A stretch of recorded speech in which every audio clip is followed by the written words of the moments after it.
Hello students, welcome back to my YouTube channel physics Janaki. और हम इस वीडियो में कवर करने वाले हैं सम बेसिक ग्राफ्स जो नीट और जेई पर्पज से या फिर बोर्ड पर्पज से भी बहुत ज़्यादा इंपॉर्टेंट होने वाली हैं चीज़ें।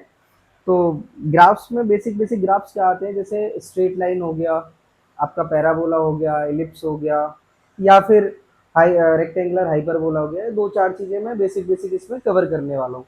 तो आप एक बार देख लें, और उसको जब भी हम काइनेमेटिक्स में आगे चलेंगे या फिजिक्स में आगे चलेंगे तो किस हिसाब से हम बेसिक ग्राफ्स को यूज़ करेंगे ये देख लेंगे। तो बेसिक ग्राफ्स में सबसे पहली जो चीज़ स्टार्ट होती है, नंबर वन चीज़ यहाँ से होगी कि वाई मान के चलो कोई फंक्शन है और वो x पे डिपेंड कर रहा है और x की सिंगल पावर पे डिपेंड कर रहा है। दूसरा कंडीशन बच्चों ये हो सकता है कि जो y है वो x की डबल पावर पे डिपेंड कर रहा है। तीसरा कंडीशन ये हो सकता है कि y x की पावर n के इनवर्सली प्रोपोर्शनल टू डिपेंड कर रहा है। तो पहली चीज जो मैं यहाँ पे कवर करने वाला हूँ, जो y is directly proportional to x होगा। y is directly proportional to क्या होगा? x होगा बच्चों। तो क्या रहेगा y is directly proportional to x में, एक बार देख लेते हैं। अगर y is directly proportional to x है बच्चों, तो प्रोपोर्शनलिटी साइन आप जब भी हटाओगे तो प्रोपोर्शनलिटी साइन हटाने पर आपके पास एक कांस्टेंट आएगा जिसको मैं m बोलूंगा। तो ये जो इक्वेशन बनेगी, कुछ कुछ जिन लोगों ने 10th क्लास में पढ़ा होगा उनको पता होगा कि ये स्ट्रेट लाइन की इक्वेशन है।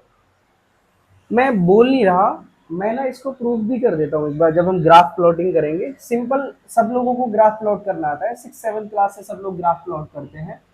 लेट मैंने यहाँ पर y ले लिया और यहाँ पर मैंने x एक्सिस ले लिया। मैंने कॉलम बना लिया है यहाँ पर।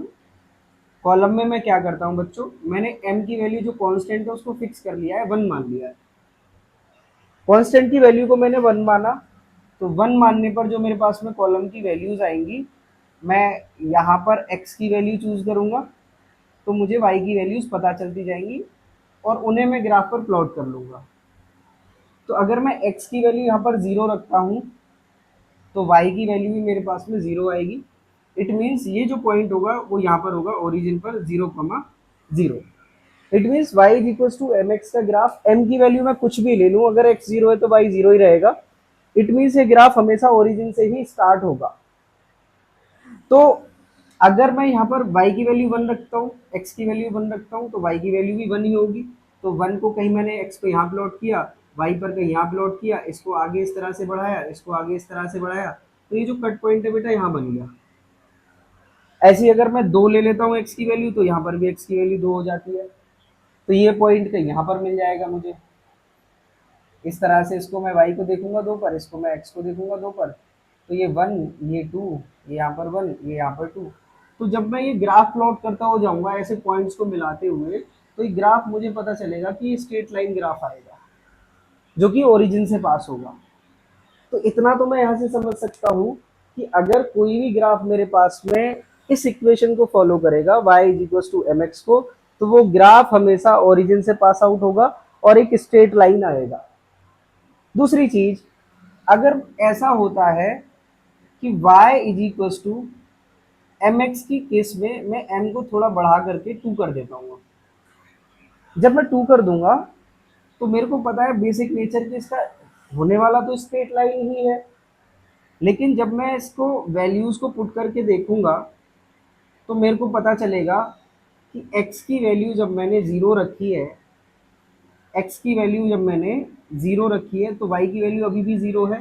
तो ये वाला ग्राफ अभी भी 0 से ही ये भी शुरू होगा। लेकिन अगर मैं x की वैल्यू 1 रख देता हूँ तो y की वैल्यू 2 आ जाती है। मतलब x की वैल्यू जब मैंने 1 रखी है तो y की वैल्यू यहाँ 2 मिल रही है। तो ग्राफ कुछ इस तरह से चलता हुआ दिखाई देगा मुझे। दोनों ग्राफ्स में मैंने एक चेंज देखा। क्या चेंज देखा? पहले मैंने ऐसा देखा कि ये जो एंगल बना था एक्स एक्सिस के साथ में, जो एंगल थीटा बना था, ये कम था अगर ये थीटा 1 मानूं और ये मैं थीटा 2 मानूं। तो मुझे नेचर देखने के लिए मिला कि जैसे ही मैंने m की वैल्यू को बड़ा किया वैसे ही थीटा की वैल्यू भी बड़ी हो गई। इट मीन्स कहीं ना कहीं ये जो m है वो थीटा से रिलेट कर रहा है, ये मुझे देखने के लिए मिला। इट मीन्स अगर मैं m की वैल्यू को बढ़ा दूंगा तो ये थीटा बढ़ जाएगा। थीटा मतलब कि स्लोप, थीटा मतलब कि एक्स एक्सिस के साथ में ये कितना झुकाव इसके साथ में होगा उसको वो रिप्रेजेंट करेगा। एक्चुअल में ये जो एम यहाँ पर हम जो कांस्टेंट बोल रहे हैं इसी चीज को हम बोलते हैं मैथमेटिक्स की लैंग्वेज में स्लोप। स्लोप निकालने का सिंपल सा आसान सा तरीका यही है कि एम इज इक्वल टू हो सकता है आपके पास में कितना आ जाए वाई बाय एक्स। तो वाई बाय एक्स कर करके आप स्लोप निकाल सकते हैं। दूसरी चीज हमने आपको एक ट्रिग्नोमेट्रिक फंक्शंस भी बताए थे। मान के चलो मैं इसमें कोई भी एक पॉइंट यहाँ पर 0,0 ओ ले लूँ, इसको ये कोई पॉइंट मैं ए ले लूँ और यहाँ से ये कोई पॉइंट मैं बी ले लेता हूँ, तो मैं क्या देखूंगा कि ट्राइंगल ओ ए बी में या ओ बी ए में बी है वो 90 डिग्री है। ट्राइंगल ओ बी ए में क्या tan theta is equals to, tan theta is equals to ये परपेंडिकुलर ये वैल्यू मैंने मान ली वाई और ये वैल्यू मान ली मैंने एक्स, तो क्या tan theta is equals to Y by X होगा। तो सेम सिमिलरिटी अगर मैं यहाँ से देखूं जो m है वो y बाय एक्स है और यहाँ से टेन थीटा भी y बाय एक्स है, इसका मतलब कहीं ना कहीं जो हमारा स्लोप है बच्चों वो m is equal to tan theta से रिप्रेजेंट होता है। तो इट मीन्स मैं ये कह सकता हूँ कि जैसे जैसे थीटा की वैल्यू बढ़ेगी टेन थीटा की वैल्यू भी बढ़ेगी और स्लोप भी हमारा बढ़ता हुआ चला जाएगा। तो सबसे बेसिक चीज यही हुई हमारे इस वाले ग्राफ में कि जब भी कभी भी y x की सिंगल पावर पे डिपेंड करेगा तो पहले लिख के रखें, पॉइंट बना के रखें कि graph will be straight line, graph will be straight line, straight line. और इस ग्राफ में जो m होगा बच्चों वो स्लोप को रिप्रेजेंट करेगा। स्लोप को निकालने का तरीका हमारे पास हो सकता है y बाय एक्स किसी एक पॉइंट पर, या फिर m इज इक्वल टू हो सकता है टेन थीटा। इन चीजों को आप बिल्कुल तरीके से नोट करके रखें अपने नोट्स में। दूसरी चीज हम आगे बढ़ते हैं इसमें, इतना हमें पता चल ही गया है कि ग्राफ तो स्ट्रेट लाइन होने वाला है जब y x की सिंगल पावर पर डिपेंड करेगा। अब मान के चलो ग्राफ ना मैं इस तरह से ट्रीट नहीं करता, मैं ग्राफ को यहां से लेकर के कोई पॉइंट ए तक मैंने कोई एक सी पॉइंट ले लिया और इसके मैंने जो कोऑर्डिनेट्स देखे इस सी पॉइंट के वो देख लिए x1 y1 और इस कोऑर्डिनेट के पॉइंट लिख लिए मैंने x2 y2। अब अगर मैं इस स्लोप को देखने लग जाऊं इस तरह से तो अभी भी ये जो एंगल बनेगा ये कितना ही बनेगा बच्चों, थीटा ही एंगल बनेगा। तो अब मैं अगर इस लेंथ को देखने लग जाऊं तो आपको पता होना चाहिए कि ये टोटल लेंथ y2 है और यहाँ से यहाँ तक लेंथ जो मेरी c तक है वो y1 है। तो ये वाली जो लेंथ आएगी निकल करके ये आएगी y2 माइनस में y1 यहाँ तक। तो ये मैं डी पॉइंट ले रहा हूँ, तो सी डी ए ये वाला ट्राइंगल मैं देख रहा हूँ और ये वाली जो वैल्यू आएगी बच्चों वो निकल के आएगी x2 माइनस में x1। तो अगर मैं फिर से स्लोप निकालने जाऊँ इसमें tan theta is equal to ये मेरे पास में आएगा बेटा y2 माइनस में y1 अपॉन में x2 माइनस में x1। इट मीन्स मैं जो स्लोप निकाल सकता हूँ वो कुछ ऐसे भी निकाल सकता हूँ y2 माइनस y1 अपॉन में x2 माइनस में x1। फॉर एग्जाम्पल क्वेश्चन मैं एक दो एग्जाम्पल ले रहा हूँ यहाँ पे। एग्जाम्पल क्या क्या हो सकते हैं, एग्जाम्पल के तौर पे मान के चलो मैंने एक ग्राफ खींचा इस तरह से, तो पहला क्वेश्चन मेरा ये हो सकता है कि ये ग्राफ इस तरह से जा रहा था बच्चों, ये एक्स एक्सिस के साथ में 30 डिग्री का एंगल बनाने लग गया। आपसे पूछा गया कि स्लोप कितना होगा, तो स्लोप जैसे ही आप पूछोगे तो क्या होगा बेटा tan theta, tan theta is equal to कितना हो जाएगा टेन 30 डिग्री, 30 डिग्री मतलब कि 1/√3। तो इसका स्लोप आप डायरेक्टली बता सकते हो m इज इक्वल टू 1/√3। दूसरा एग्जाम्पल मान के चलो मैं यहाँ पर एक पॉइंट ले लेता हूँ, ये y है ये x है, ये जो ग्राफ लिए मैंने इसके पॉइंट ले लिया 1,2, ये लिया मैंने 2,4, ये लिया मैंने 3,6। इस तरह से ग्राफ जा रहा था तो मैंने ये पॉइंट है ए, ये पॉइंट है बी और ये पॉइंट है सी। मैंने आपसे पूछ लिया बी से सी के बीच में आप मेरे को बताओ कि स्लोप कितना होगा, बी से सी के बीच में स्लोप कितना होगा।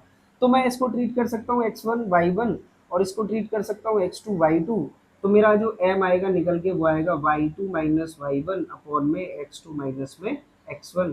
ये निकल करके आएगा बच्चों आपके पास में 6 माइनस में 4 अपॉन में 3 माइनस में 2 इज इक्वल्स टू 6 - 4 मतलब कि 2/1 is equals to 2 is the answer. तो स्लोप को निकालने के जो दो तीन तरीके हो सकते हैं वो ये हो सकते हैं। स्ट्रेट लाइन में स्लोप एक मैंडेटरी चीज है, इंपॉर्टेंट चीज है, तो आप स्लोप को बहुत तरीके से देख करके रखते हैं। सेम एज स्लोप दो टाइप का हो सकता है बच्चों, एक स्लोप पॉजिटिव हो सकता है, दूसरा स्लोप नेगेटिव हो सकता है।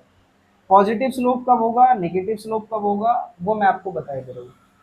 अगर मैं नॉर्मली ऐसे ही बात करूं, first quadrant, second quadrant, third, fourth quadrant, तो आपको पता होना चाहिए कि फर्स्ट क्वाड्रेंट में ऑल पॉजिटिव होते हैं और थर्ड क्वाड्रेंट में 10 और क्वाड पॉजिटिव होते हैं। बस अगर एंगल यहाँ से 90 से 180 डिग्री के बीच में जाता है सेकंड क्वाड्रेंट में, जैसे ही एंगल जाएगा तो ऑब्वियस सी बात है कि जो हमारा स्लोप आएगा वो कैसा हो जाएगा, नेगेटिव हो जाएगा।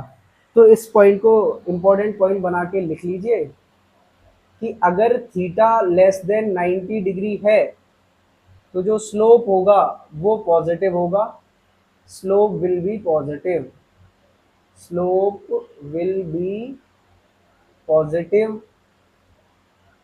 दूसरा बच्चों, अगर theta is greater than 90 degree लेकिन लेस देन कितना होना चाहिए, थीटा ग्रेटर देन 90 डिग्री लेकिन लेस देन कितना होना चाहिए, 180 डिग्री, तो एम कितना हो जाएगा, नेगेटिव, तो slope will be negative, slope will be negative.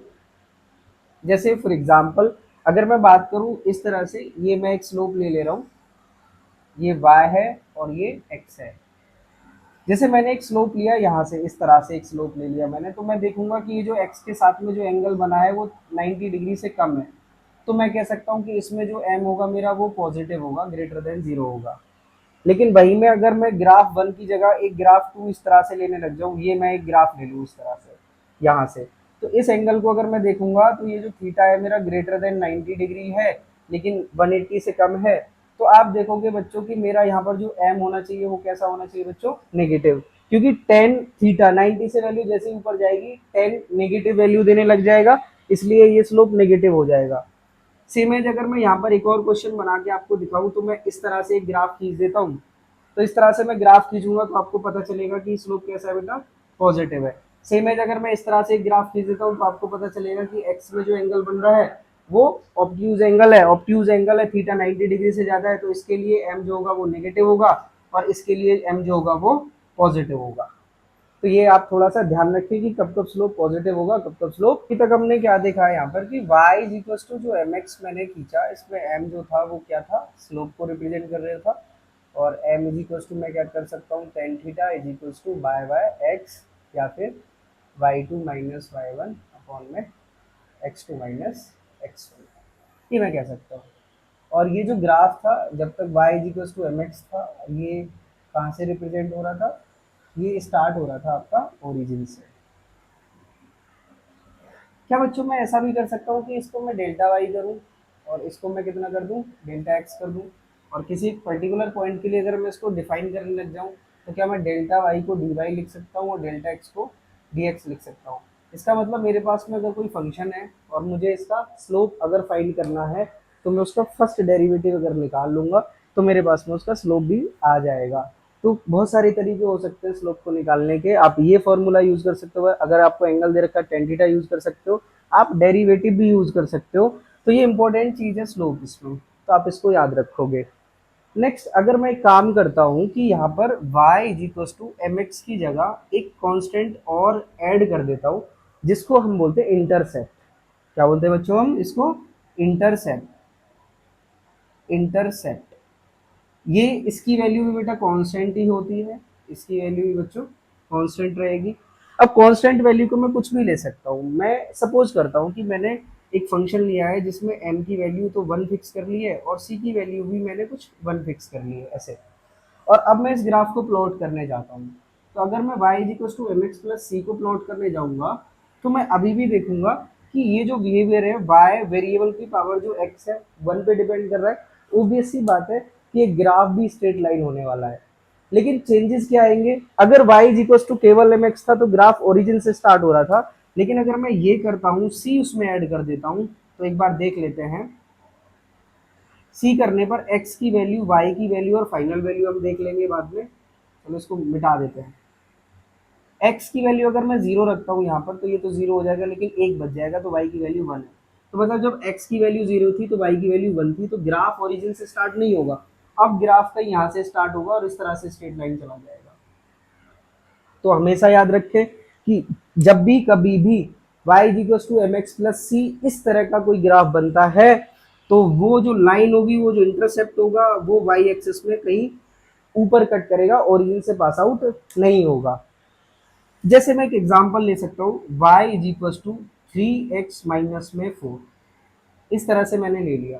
मैं इसका कंपैरिजन करता हूँ, तो इसमें जो ग्राफ बनेगा बेटा, इसमें m3 है, x है, और जो इंटरसेप्ट है वो -4 है। इंटरसेप्ट -4 होने का मतलब क्या है बेटा, y में मैं कहीं नीचे जाऊंगा और ये -4 ग्राफ यहाँ से स्टार्ट हो रहा होगा, क्योंकि अगर मैं x की वैल्यू 0 रखता हूँ तो y की वैल्यू -4 आती है, तो ग्राफ यहाँ से स्टार्ट होगा। अब क्योंकि बेटा देखो मैंने m देखा, ग्राफ प्लॉट करने के लिए क्या क्या चीजें चाहिए, सबसे पहले मुझे देखना होता है कि मेरा m पॉजिटिव है या नेगेटिव है। तो मैंने देखा पॉजिटिव है, पॉजिटिव है तो सिंपल सी बात है, एक्यूट एंगल बन रहा होगा और ग्राफ कुछ इस तरह से चला जाएगा। देखो इसमें मैं देखूंगा कि m जो है वो मेरा पॉजिटिव है, लेकिन c जो है वो मेरा नेगेटिव है।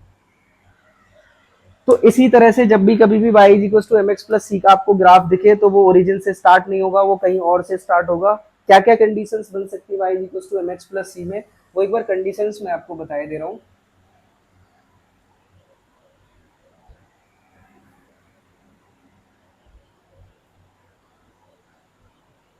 जैसे फॉर एग्जांपल मैं पहला वाला एक कंडीशन ले रहा हूँ, इसमें फर्स्ट कंडीशन मेरे को करना है कि m भी पॉजिटिव रखना है और c भी पॉजिटिव रखना है।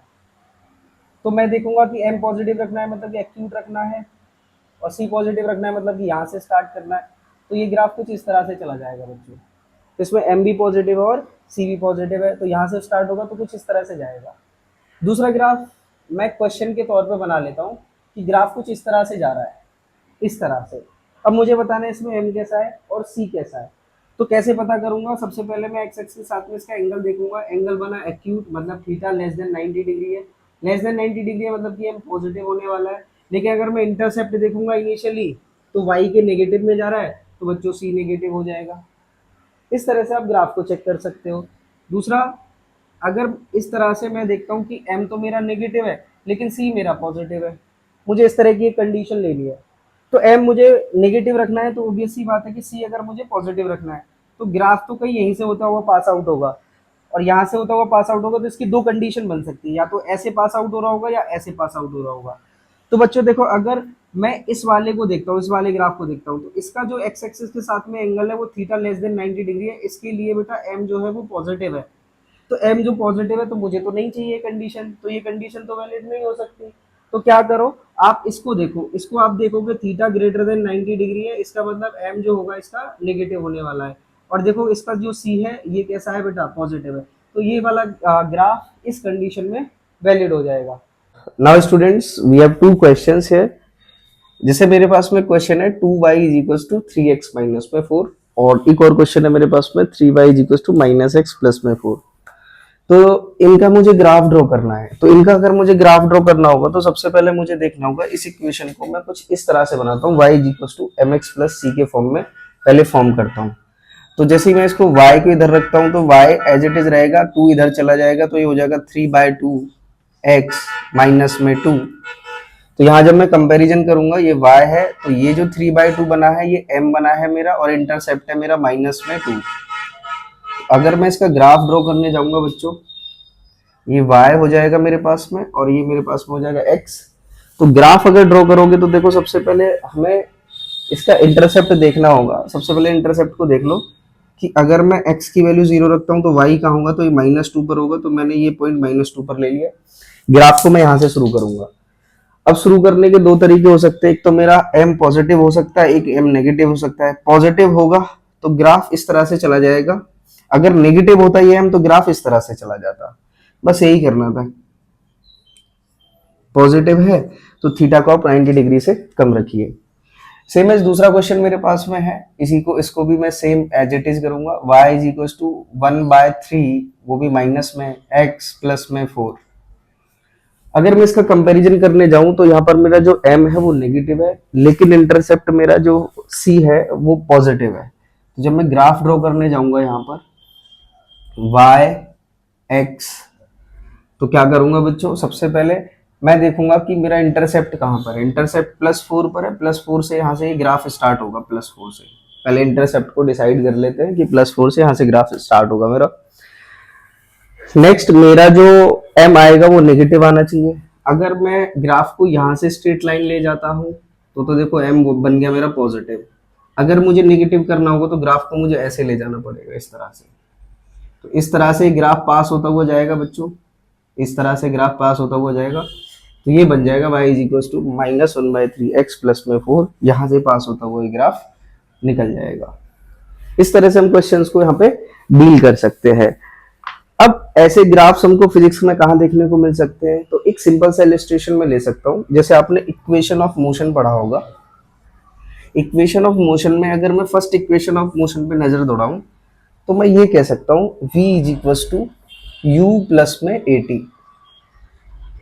तो आप यहाँ पर देखोगे, इसका कंपैरिजन करने लग जाऊं मैं तो ये y हो गया। अगर मैं ग्राफ बना रहा हूँ v और t के बीच में, v और t के बीच में अगर मैं ग्राफ बना रहा हूँ तो ये तो y हो गया और t हो गया x। तो इसके साथ टर्म जो होगा वो m होगा और ये होगा c। इसका मतलब वेलोसिटी कहीं u से स्टार्ट हो रही होगी, ग्राफ यहाँ से कहीं स्टार्ट होगा। पॉजिटिव अगर मैं एक्सेलरेशन ले रहा हूँ तो सीधी सिंपल सी बात है कि ग्राफ इस तरह से चला जाएगा। और आपने देखा भी होगा कि जब हम v equal to u plus at का ग्राफ ड्रॉ करते हैं तो कुछ इस तरह से ड्रॉ करते हैं, और इसमें जो स्लोप होगा वो एक्सेलरेशन को बताएगा। Slope is equal to acceleration. Same as आपने 10th क्लास में भी मतलब एक ग्राफ पढ़ा होगा, सिंपल ग्राफ है वो भी। जैसे आपने पढ़ा होगा v is equal to I R, v is equal to I R. इस फॉर्मूला को सब लोग ऑलमोस्ट पढ़ ही लेते हैं 10th क्लास में। तो अगर मैं इसका v और i का ग्राफ ड्रॉ करने लग जाऊं, ये v हो गया, ये i हो गया, तो इसका मैं कंपैरिजन जैसे ही करूंगा तो मुझे पता चलेगा ये y है और ये x है, तो ये r बताएगा m को। मतलब vi ग्राफ का जो स्लोप होगा हमारे पास में वो रेजिस्टेंस को बताएगा। और ये जो ग्राफ जाने वाला है, स्ट्रेट लाइन जाने वाला है, इसमें c 0 है, तो इट मीन्स ये ओरिजिन से पास होकर के इस तरह से वही ग्राफ जाएगा। तो ये सिंपल एग्जांपल्स हैं जहां पर हम इनको यूज कर सकते हैं। काइनेमेटिक्स में और बाकी फिजिक्स में ऐसे बहुत सारे एग्जांपल्स अभी फर्दर आने वाले हैं, तो आप उनको भी देखते रहिएगा। नेक्स्ट बच्चों में स्टार्ट करता हूं अब कि जब y is directly proportional to होगा x स्क्वायर के। पहले हमने कवर किया है कि y जब x की 1 पावर पर डिपेंड कर रहा था। नाउ हम कर देते हैं कि अब y जो है वो x की पावर 2 पर डिपेंड करेगा। सेम है जैसे मैंने y directly proportional to x के केस में देखा था, मैंने पॉइंट्स रखे थे कि x की वैल्यू अगर मैं 0 रख रहा था तो y की वैल्यू भी कुछ आ रही थी इस तरह से। ऐसे इसमें अगर मैं ऐसे रखता हूँ, प्रोपोर्शनैलिटी साइन हटा के कांस्टेंट लगाऊंगा y is equal to kx square, तो k की वैल्यू मैं कुछ भी रख लूं, अगर x 0 रखूंगा तो y भी 0 ही होगा। तो मैं एक बार देख लेता हूँ कि जो ग्राफ रह रहा है यहाँ पर ये ओरिजिन से स्टार्ट हो रहा है, कुछ टर्म जुड़ भी जाए, मान के चलो मैं इसमें प्लस में 2x भी जोड़ दूं तो हाईएस्ट पावर तो 2 है ना बेटा। तो आपको ग्राफ जो देखना होता है वो फंक्शन की हाईएस्ट पावर से देखना होता है, बाकी पावर्स कितनी हो उससे आपको कोई मतलब नहीं है। तो जब भी आप इस तरह से देखोगे तो बेटा ये देखने को मिलता है कि जो ग्राफ आएगा इस तरह से, ये पैराबोला आएगा। अब क्योंकि y एक्स स्क्वायर के डायरेक्टली प्रोपोर्शनल है, तो ये भी याद रखोगे आप कि y डिपेंड कर रहा है एक्स स्क्वायर के, तो ये जो ग्राफ बनेगा पैराबोलिक बनेगा और y एक्सिस पे सिमेट्रिक बनेगा। तो ये 2 पॉइंट आप लिख सकते हो, graph will be parabola, graph will be parabola. ये चीज हम क्वाड्रेटिक इक्वेशन में बच्चों क्लियर कर चुके हैं, तो आप उस चैप्टर में भी जाके एक बार इसको नजर देख सकते हो। Graph will be parabola and symmetric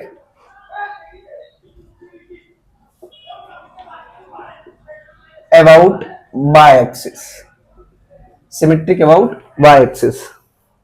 same है अगर ऐसा हो जाए कि माइनस के एक्स स्क्वायर हो जाए, प्लस प्लस रहेगा तो अपवर्ड डायरेक्शन में, अगर माइनस के एक्स रहेगा तो बेटा डाउनवर्ड डायरेक्शन में, ये इस तरह से सिमेट्रिक पैराबोला आ जाएगा।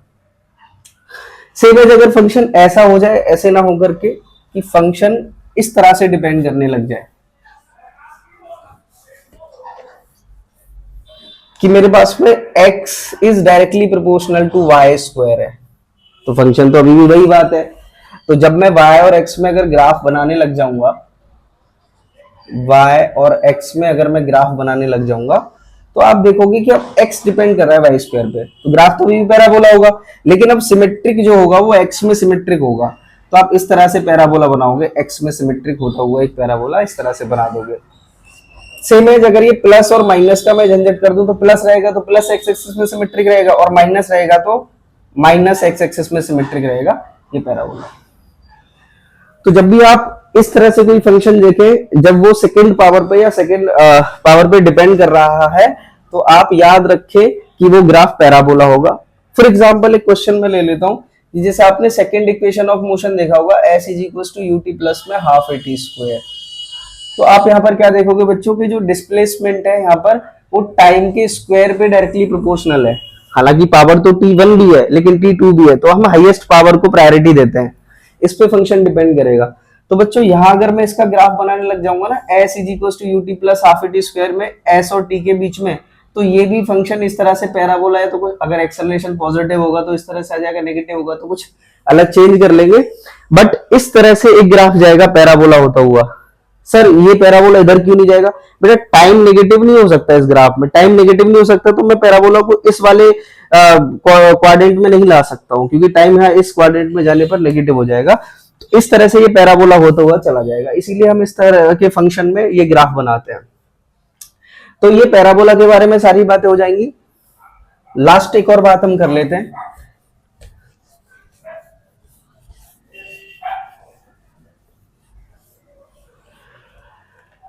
नेक्स्ट फंक्शन है जब y किसी में इनवर्सली प्रोपोर्शनल, तो थर्ड बात y is inversely proportional to x की पावर n। x की पावर 1 हो सकता है, 2 हो सकता है, 3 हो सकता है, 4 हो सकता है, कुछ भी हो सकता है। अगर इस तरह से कोई फंक्शन बन रहा है और मुझे y और x में ग्राफ बनाना है, y और x में ग्राफ बनाना है, तो हमेशा याद रखना कि रेक्टेंगुलर हाइपरबोला होगा। ये इधर y एक्सिस पर भी इंफिनिटी को अप्रोच कर रहा है और x एक्सिस पर भी इंफिनिटी को अप्रोच कर रहा है। ये ऐसे नहीं हो सकता कि y एक्सिस में कट कर दे या x एक्सिस में कट कर दे। क्यों? क्योंकि बेटा देखो x की वैल्यू 0 रख के देखो तो y की वैल्यू इंफिनिटी आ जाएगी, तो x की वैल्यू 0 पर y की वैल्यू इंफिनिटी है, और ऐसे ही अगर y की वैल्यू 0 होगी तो x की वैल्यू इंफिनिटी होगी, तो कट नहीं करेगा, इंफिनिटी होगा तो पैरेलल टू द एक्सिस चला जाएगा। इसलिए इस तरह के ग्राफ का ध्यान रखें। फॉर एग्जाम्पल जैसे ऐसा अगर मैं ऐसे करने लग जाऊं, force is equal to G m1 m2 by R square, ये सबने फॉर्मूला पढ़ा है, सबने देखा है इसको। तो अगर मैं एफ और आर में ग्राफ बनाने लग जाऊंगा बेटा, फोर्स और डिस्टेंस में ग्राफ बनाने लग जाऊंगा, तो फोर्स और डिस्टेंस में जो ग्राफ बनेगा वो इसी तरह से आएगा बच्चों, रेक्टेंगुलर हाइपरबोला। तो जब भी कभी आप फंक्शन को inversely proportional to the X की पावर n देखें तो हमेशा ग्राफ को रेक्टेंगुलर हाइपरबोला ही ड्रॉ करोगे।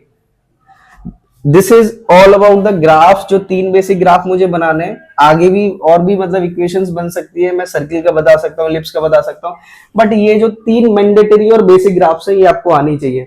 Number first, y is directly proportional to x, दूसरा y is directly proportional to X square, जब y inversely proportional to x की पावर n। ये 3 ग्राफ तो आपको पता ही होने चाहिए। नेक्स्ट इसमें एक और चीज हम कर लेते हैं, अगर किसी ग्राफ में मुझे slope and area under the curve करना है तो ये किसी ग्राफ की 2 इंपॉर्टेंट चीजें हो सकती हैं। हमेशा याद रखना एक ग्राफ में 2 चीजें हमेशा ही इंपॉर्टेंट होती है बच्चों, नंबर फर्स्ट उसका स्लोप, नंबर सेकंड उसका एरिया अंडर द कर्व। तो देखो जैसे बच्चों अगर मैं स्ट्रेट लाइन ग्राफ बनाता हूँ, इस तरह का ग्राफ बनाता हूँ, तो आपको सिंपली पता होगा कि भाई ये तो एरिया अंडर द कर्व अगर मुझे निकालना होगा तो 1/2 बेस इंटू हाइट कर दूंगा। लेकिन अगर ग्राफ मेरे पास में ऐसा आ रहा है y x, तो देखो अगर ऐसा ग्राफ आ रहा है तो आप देख रहे हो ना कि हर एक पॉइंट पर देखो स्लोप बदल जा रहा है बेटा, यहाँ पर स्लोप ये है, यहाँ पर स्लोप ये है, यहाँ पर स्लोप ये है, इस तरह से स्लोप चेंज हो जा रहा है। तो इस तरह के अगर ग्राफ आपको देखने को मिलते हैं जिनके बारे में आप कुछ नहीं कह सकते कि एरिया क्या होगा, स्लोप क्या होगा अलग अलग पॉइंट पे, तो इनके लिए 2 काम करते हैं हमेशा, कि जब भी आपको बच्चों स्लोप निकालना हो किसी पॉइंट पर या कहीं पर किसी रेंज में, तो हमेशा स्लोप के लिए कर देना बेटा dy/dx। मतलब क्या करना, y अपॉन में x, मतलब y का x के रिस्पेक्ट में डिफरेंशिएशन कर देना, तो आपके पास में स्लोप निकल के आ जाएगा किसी पॉइंट का, अगर आपको फंक्शन दे रखा है। दूसरा, अगर एरिया अंडर द कर्व करना है आपको, इंपॉर्टेंट पॉइंट है, इनको याद रखेंगे, एरिया अंडर द कर्व। अगर एरिया अंडर द कर्व करना है आपको तो आप करोगे इंटीग्रेशन ऑफ y dx। ये मैं इंटीग्रेशन में भी बता चुका हूँ, डिफरेंशिएशन में भी बता चुका हूँ। एक बार फिर से बता रहा हूँ कि जब भी किसी ग्राफ का एरिया अंडर द कर्व आपको निकालना हो और शेप साइज आपको नहीं पता हो, तो आप सिंपली कर सकते हैं Y dot D X integration area under the curve. Limit लेनी हो आप यहाँ पे लिमिट भी लगा सकते हो, अगर पूरा करना हो तो पूरा भी कर सकते हो। इस तरह से आप डील कर लोगे इन चीजों को। तो ग्राफ में कुछ कुछ चीजें मैंने डिस्कस की, ये 3 फॉर्मेट डिस्कस करे और उसका slope and area under the curve. Further जब मैं क्वेश्चंस कराऊंगा, चीजें कराऊंगा, तो इसमें और एग्जांपल्स में इंक्लूड करूंगा। अभी तक के लिए ग्राफ में इतना